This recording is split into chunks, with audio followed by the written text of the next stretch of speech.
Chen Livingston. And I think most of you know she's first violinist at the Pittsburgh Symphony Orchestra. And I found some other information on her webpage, so I thought I would just share that too.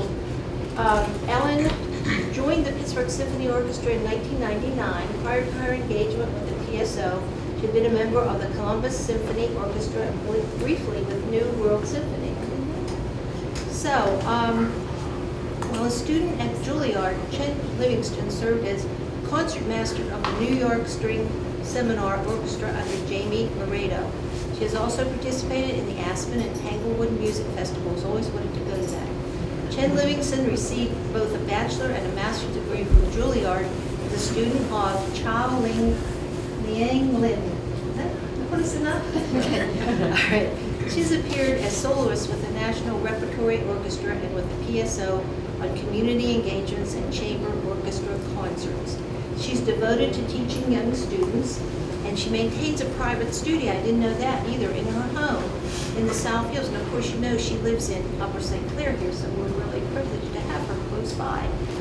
She's married to bass trombonist Garnet Livingston, and they have 3 children. Usually she brings her husband and her children. They're upstairs. Oh, they're maybe now here. later, Yeah. so you'll get to meet her. So I'm just going to turn it over to Ellen. We're just so happy to have you here Thank tonight. you.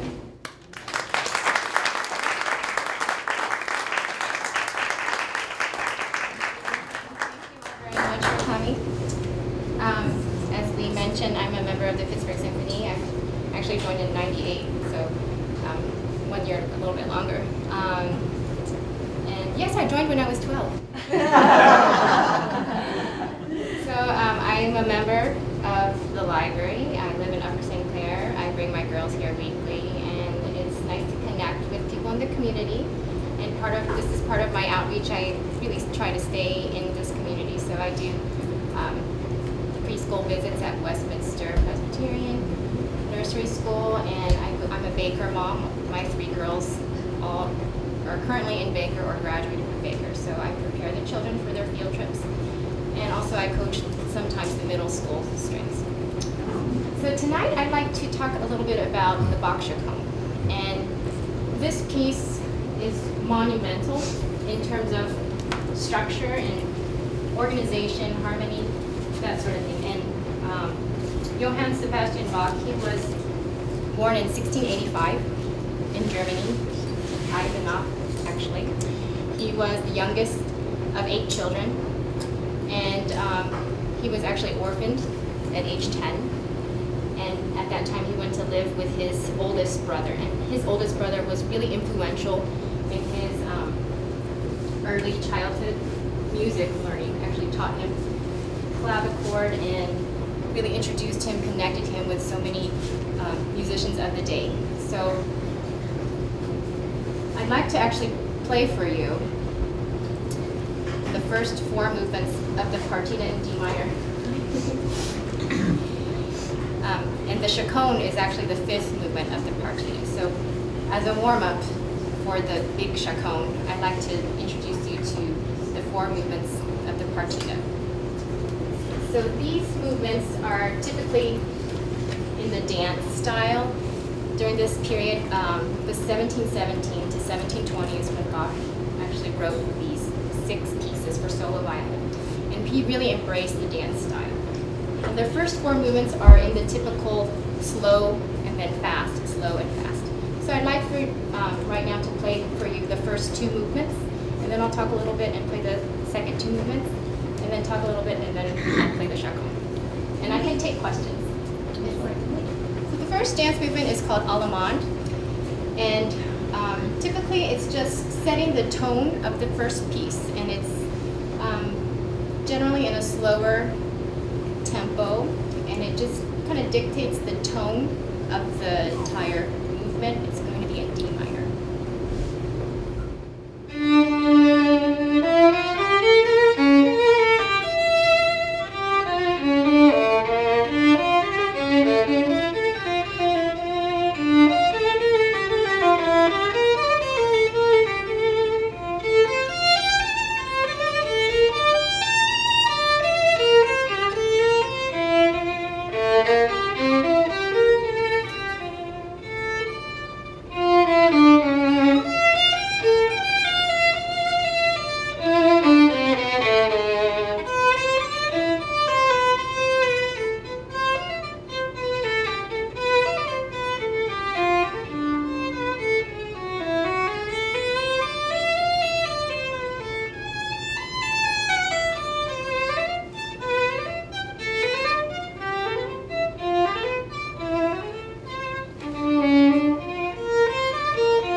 5-movement partita.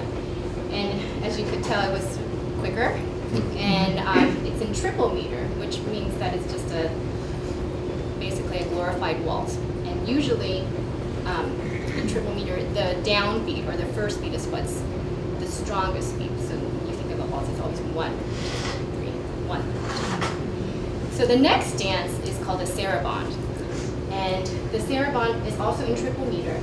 But what's indicative of saraband is the emphasis is now on the second beat, and it's usually a slower tempo, slower paced kind of dance. Usually kind of on the sad side too, or more reflective. So I'd like for you to listen now to the saraband.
first violin section.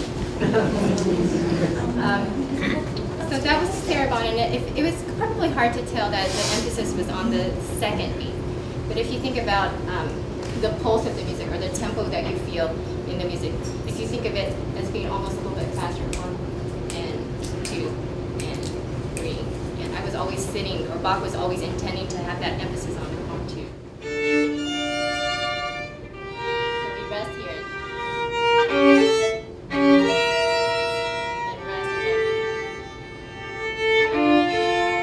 So I found that to be really interesting. So that was the third movement of the partita. So now we have the jig, or the kind of quick dance. And this is actually in 6/8, but it's going to feel like it's in duple meter. And has like a nice lift to it. And you'll hear a lot of different types of variety of strokes, so that creates different textures. And also this is where Bach was very intentional in his dynamics. And what I mean by that is the volume in which he instructs us to play. So he's very specific. And actually I brought the manuscript if anyone's interested to look to see what he actually wrote. And most of us performers, we reference that manuscript. And although the instrument is very different today than it was in the 1700s, we try to, we kind of have to balance between performance practice, how the instrument demanded the writing at the time and what we can actually do today on our modern day instruments. So now we have the jig.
A complete work, the slow, fast, slow, fast. And in fact, most of Bach's compositions at this time that he wrote the 3 sonatas and 3 partitas, that was usually the format, especially for the sonatas. It's always slow, fast, slow, fast. For the partitas, he wrote 3, and they were each a little bit unique. They really embraced the dance motive, and he had similar rules in terms of maintaining the key and the structure, slow, fast, but each of the partitas has a little bit of a unique characteristic. So he actually kind of clustered these works. He wrote them when he was Kapellmeister for Prince Leopold, and at the time Prince Leopold was, I guess, kind of starstruck, and he really enjoyed Bach and allowed him to write secular music. And previously he was really devoted to writing sacred music because that was his job. He was the organist, or he was responsible to to write a cantata every week. So when Prince Leopold in his court said, you can do whatever you want, I give you the liberty, he actually composed many of his keyboard concertos. He composed the 6 Brandenburg concertos. He composed many motets and also cantatas. But he really enjoyed writing these 3 sonatas and 3 partitas. So he was on holiday with Prince Leopold around 1720, and he came back and he found out that his wife had passed away. So there is some speculation that he actually wrote the Chaconne, which is the 5th movement of this partita, as a memorial for her and just to express his grief. This is a monumental work in many ways because the single movement of Chaconne is longer than the 4 movements that I just performed for you. So I have to get ready. I'm kind of hot, if you don't mind. And also, I wanted to share with you, I learned these pieces when I was in 11th grade in high school. And so they're still, and Allison, you know, we all learn these pieces. They're standard repertoire for the violin repertory. Everyone studies them, everyone learns them. And if you didn't realize, I was playing that from memory, and it's like riding a bike. So I learned this a long time ago, and you recall, but pretty much it's there. So for the Chaconne, I have it memorized too, but just in case, I had to prepare my music, and it's an 18-minute work. And I had to think of a creative way to compress 257 measures. So this is how I did it. And I'm only using it for reference. I'm probably not going to look at it because, I mean, I don't need bifocals yet, but so I had to compress my music like this. So I'm open to answer some questions right now if anyone has any to ask. I have a question. Yes. You said it when you were younger, but if you had to memorize a piece like that now, how long would that take, and how does memorizing Bach compare to either Mozart or Vivaldi? That's a great question. Well, Bach was incredible in his organization and his discipline. So there's a pattern, and Bach was very mathematical in his compositions. I think that's why so many math people are very inclined to play music, and so many musicians are very gifted at math because it's very connected. So Bach was very specific about his structure. So when we memorize something, we look at the pattern and we memorize blocks at a time, or phrases at a time. We call it phrases. Usually they're 8 measures, they're musical sentences, and so if you learn that, then you can piece them together, and then you focus on the transitions, and then that's how we piece it together. So I think I would be smarter in terms of memorizing something now. It might take me longer because I'm not as quick, but I would be more efficient in my time. That's a great question. Thank you. Anything else? No? Okay. So, let's see. Let me talk to you a little bit about the Chaconne, the actual construction or organization. So, these pieces actually were largely ignored during Bach's time, and I found that to be very surprising. It wasn't until Joseph Joachim started performing, and if you recognize that name, he was a very celebrated violinist of his time. He premiered the Beethoven Violin Concerto. He worked very closely with Brahms and premiered and played the Brahms Violin Concerto, and he wrote the cadenzas for both of those pieces. So Joachim started to play these, and then they started getting popular, and then it wasn't until George Enescu, who was a Romanian violinist, completely underrated in my opinion. He should have had a more sensational career than he did, and I think it's because, unfortunately, because of his heritage. He was terrific, and he called these 3 sonatas and 3 partitas the Himalayas of violinists because it's just enormous in structure. The Chaconne is basically a glorified theme in variations. So we have the bass line melody, and then we have a harmonic progression over that bass line. And as you can tell, I'm just a single person, and I have to play a lot of notes. So basically the bass line is this.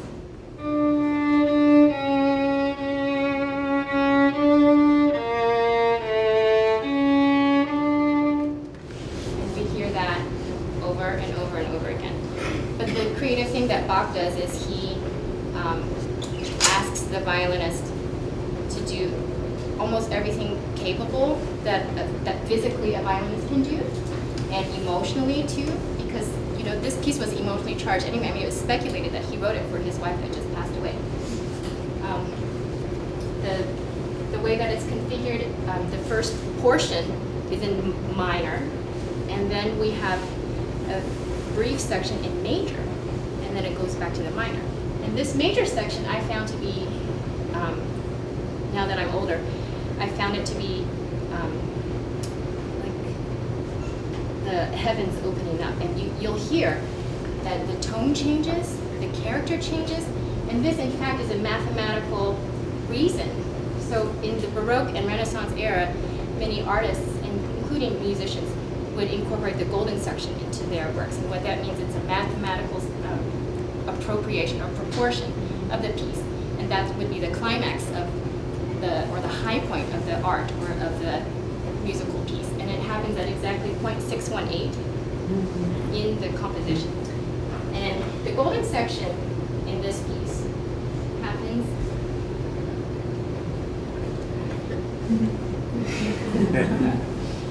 the golden section happens in the D major portion. It happens in measure, I think it's in measure 158.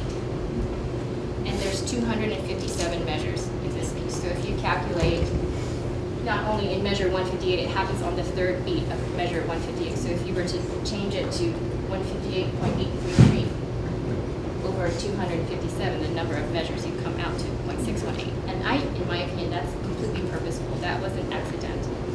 So I found that to be incredible. I'd like to actually play a little section of the golden section.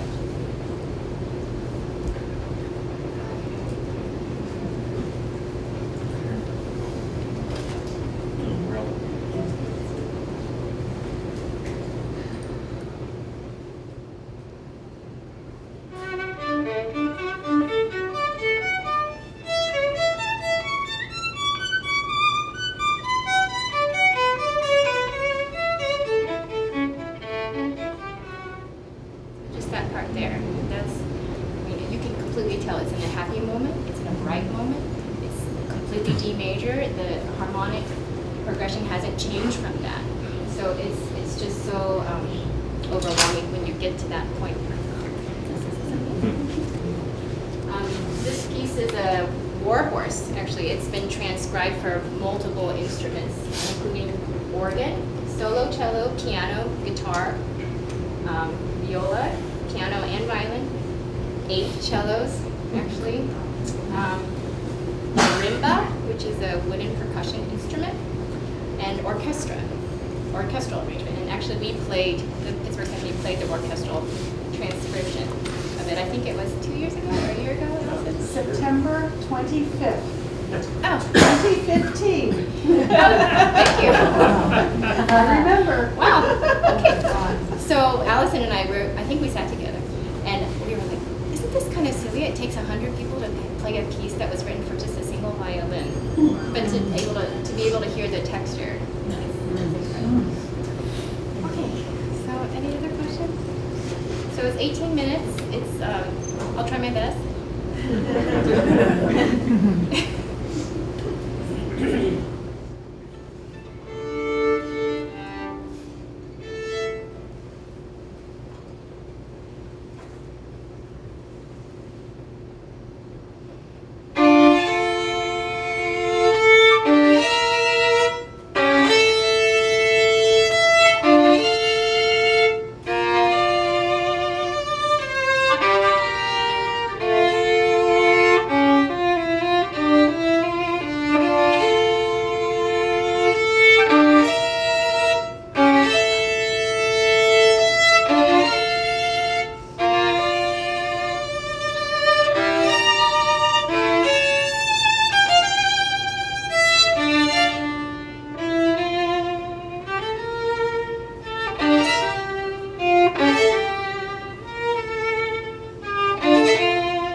I didn't go in, I could go into great detail about the organization and how emotional I took you on a journey. I hope I transported some of you, hopefully.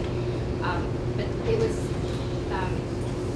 very meaningful for me to bring this to you too, because this is such a masterpiece of the violin repertoire. And as I told you earlier, I learned this when I was 16 years old, and I'm 41 now. And you know, the maturity in my life to be able to transfer it to my music is invaluable. So, I mean, any 16-year-old can learn the notes, but to be able to understand what Bach intended and what was going on during his life when he was writing this, all the struggle, and if it was a good time, if it was a bad time, that's all in his music. And that maturity, as we age, we can transfer that in our performance. So, thank you for listening.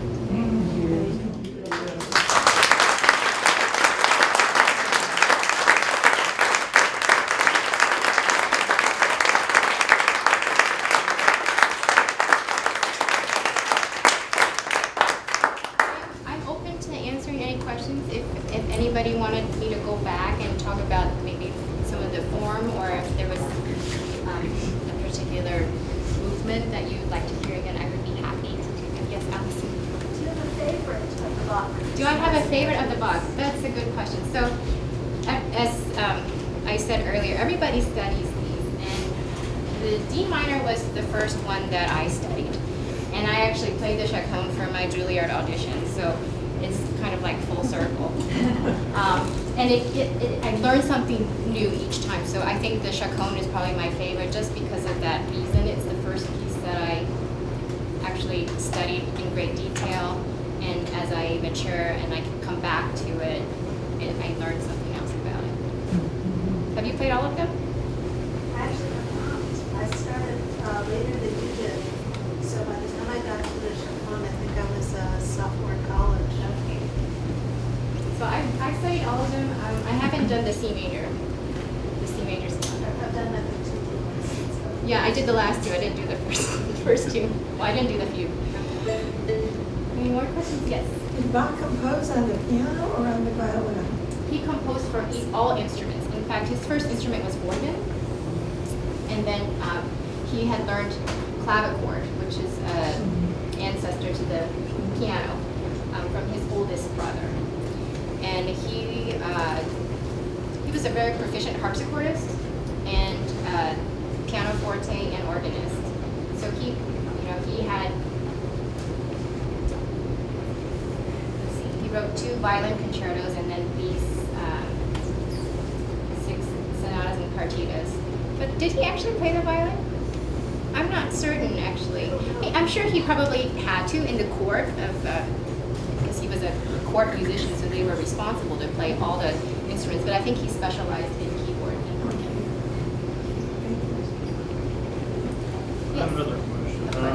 So that chaconne, does that have kind of a narration to it? It seems to have like happiness in the beginning, difficulty in the middle, and then the golden progression toward the end. Yes. Is that a fair interpretation, or how would you interpret it? Well, I think this major section is kind of enrobed in the minor section. So it starts in D minor, which is the key of the entire partita. So we hear this.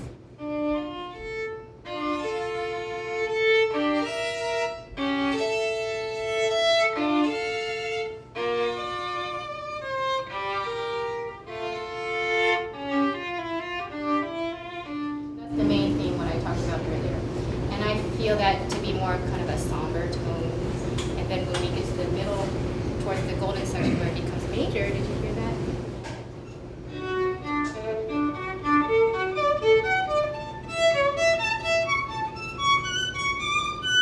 Those 2 F sharps, these are the highest notes that he writes actually in the chaconne, and that's what typically is highlighted as the golden section. So I'm busy all the other times, but this is the highest note.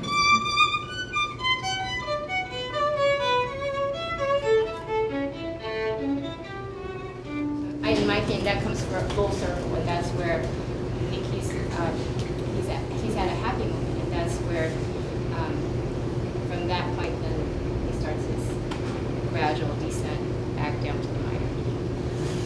all those emotions I try to convey in here. I mean, I'd like to talk to you a little bit about voicing because, and what I mean by that, most people know bass, bass, tenor, soprano, alto, soprano, sorry.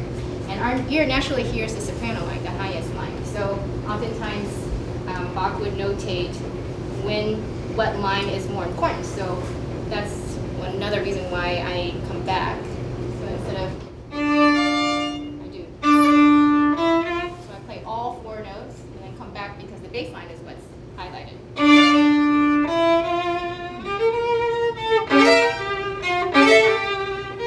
So you hear that bottom line instead of. So that's what he meant by voice leading. And it's much easier to do that on the organ because you can sustain. But on our instrument, we had to find a way to, okay, we have to play all 4 notes on beat 1, but we have to sustain what Bach intended. And he's very purposeful in the way that he notates it. So how would we do that?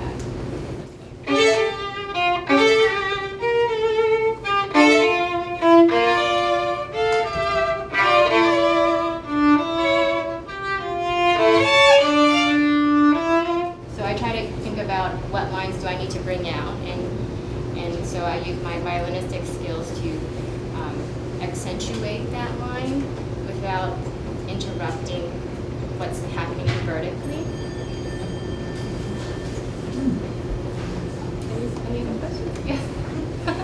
Make the chords sound so easy. Yes, You me too. might talk a little bit about some of the technical challenges in just playing 2, 3, 4 notes at a time, both for the bow and for the hand. No, that's a great question.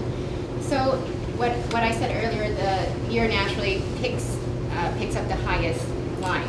So it's important to arrive on time on the highest line. So for example, at the beginning, this is what the soprano line has.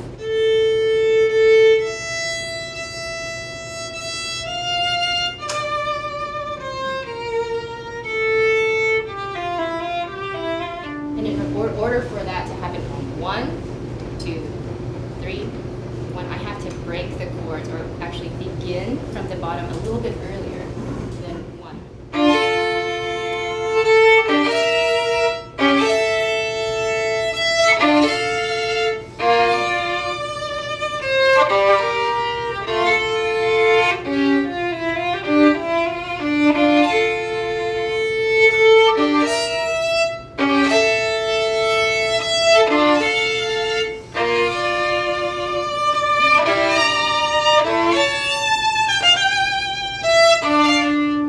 So that way you really hear the voice leading and it doesn't interrupt if someone were singing it, then that would be one breath. Do you think that Joachim was inspired by the Chacon to write some of his great cadenzas that he did? I definitely think so. He was highly regarded during his time and very celebrated and very looked up to. And when he started playing these, that's when things started to get famous for. I mean, people didn't play this when Bach was living.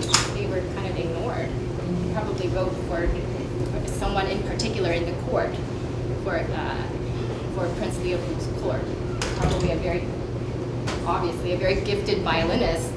But I really don't know. I haven't done enough research in terms of, at the time, who was it written for and for what reason. But somehow Joachim discovered these, started performing them, and then they became popular.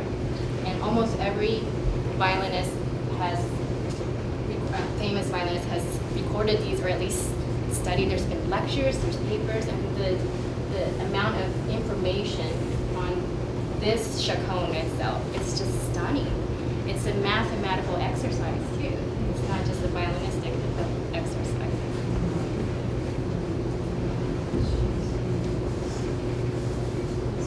Any other questions? Is there, I have another question. Yes. Okay, is there, the opposite of the golden progression, is there a dark progression or a somber progression or evil progression? That I don't know. So it's called the golden section. And if you look at maybe Baroque art or Renaissance art, maybe when they're depicting a scene from the Bible, it's never the important important face is never like dead center. It's always kind of off to the right. The baby Jesus, his face is always not in the center, always off to the side. And again, that's the proportion of the golden section. And it was very purposeful. In terms of the dark section, I don't know, I'm not a scholar. I just know that when I was studying Baroque music and in music history, the golden section was a big deal in the Baroque period, and a lot of people utilized that. In art, it would be more like the shadows. So, for example, most of the tone of the painting would be kind of dark, and then the golden section you'd see like clarity for just very small amount, and then the rest would be blurry or dark. They call that chiaroscuro, I think. So that's the balance between dark and light. Yes. Is your violin a special one? Yes, so thank you for asking about my violin. My violin is a gond violin. It's a French instrument, and there's two schools of violin making. There's the Italian school and the French school. And most of you probably have heard of Stradivarius, and he was the father of actually his teacher, Amati, was the father of the Italian school. And my violin is of the French school, so it's a little bit different, a little bit wider in terms of the proportion, a little, I would say, fuller sounding, kind of darker sounding, not so bright. Though my violin is kind of bright for a French instrument. My violin is from 1842. So Charles Francois Gond is the maker, and he was actually the mentor for Jean-Baptiste Guillaume. And Guillaume is one of the most celebrated French violin maker, instrument makers to this day. And the thing with Guillaume, he was an incredible businessman. So he had tons of people working for him, and then he would sign his name. And his collection, I think, is somewhere between 2,000 or 3,000 instruments that are actually his. But you know, he had a whole street of people working for him and making bows for him too. So the story behind my violin is when I was interested in buying it, it had Guillaume documents. So I had to ask the seller to provide documentation, because authenticity for a rare instrument is paramount. And it's important it is crucial to know what you're playing on. So I had the seller go to the French expert in Paris to supply documents, and the expert said, "Oh, I don't think this is a Guillaume. This is a Gond." And it's because this violin is too fine of an example of Guillaume in his early life. Because, did I say 1842 or 1820? Yeah, 1842. And the number inside my violin says 1827. And Guillaume would be in his early 20s. And, you know, all of us were in our early 20s at one point. And, you know, kind of sloppy. You're not really refined yet. So the expert said, "I don't think this is a Guillaume." And because of that, the value decreased. But it doesn't decrease the pedigree of the actual instrument that I play. It's just a name. So one day when it's time for me to retire, maybe the next French expert will say, "Oh, it's a Guillaume," and then I'll retire very comfortably.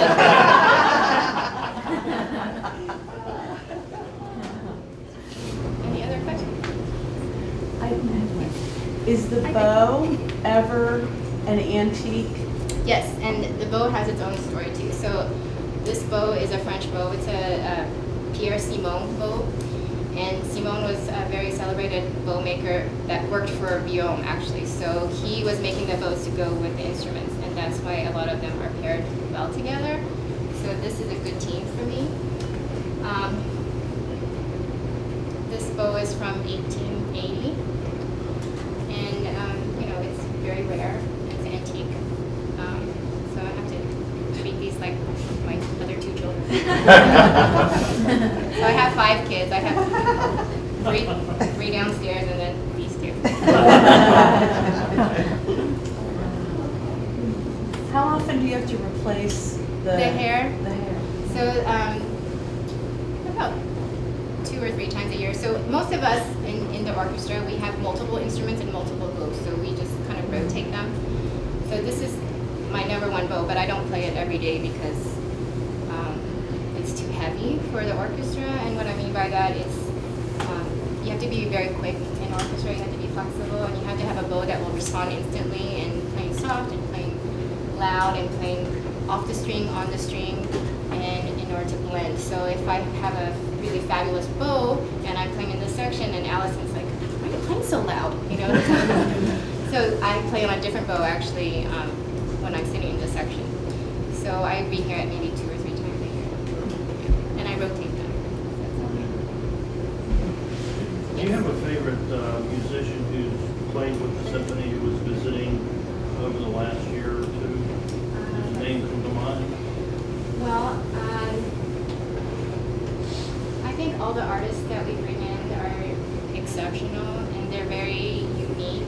And I don't know why, but the first person that came into mind when you said that was Cameron Carpenter. And the reason I say that is he is so out there, and he really, he's extremely smart, and he's very well versed, and he talked to the audience, he talked to us too, and I was really impressed at just at his voice and his wanting to reach other people through his mobile organ.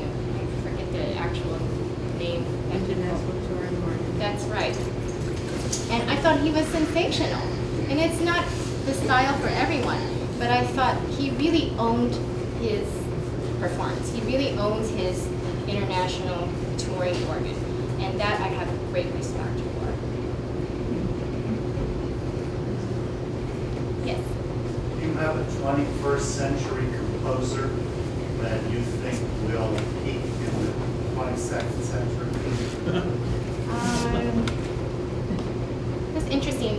So every year we have a composer in residence program, and what that means is we play new music, because every music was new at one point. And so for me, all of the people that have been through in my 18 years in the orchestra, I think Mason Bates is exceptional.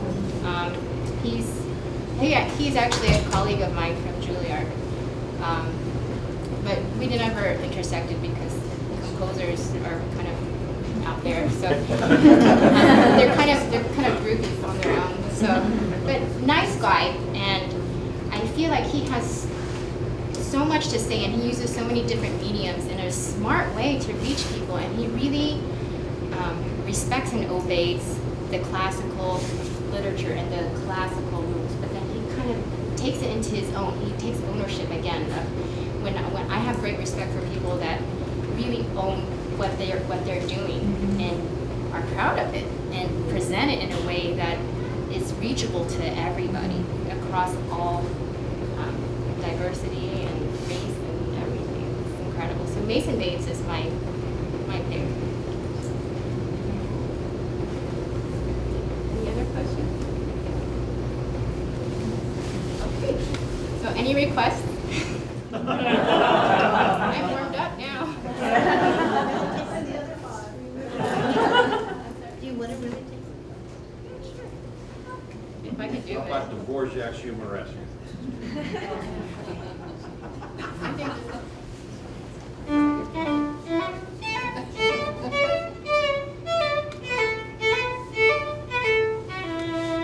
Is that right?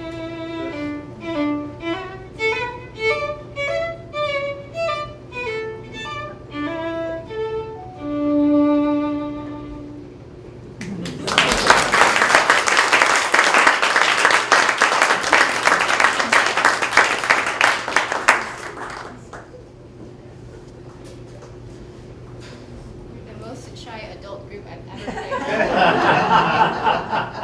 played. It is true. Any requests at all? Okay. Well, I just want to thank you so much. We're so privileged to have you come and play for us. It's a pleasure.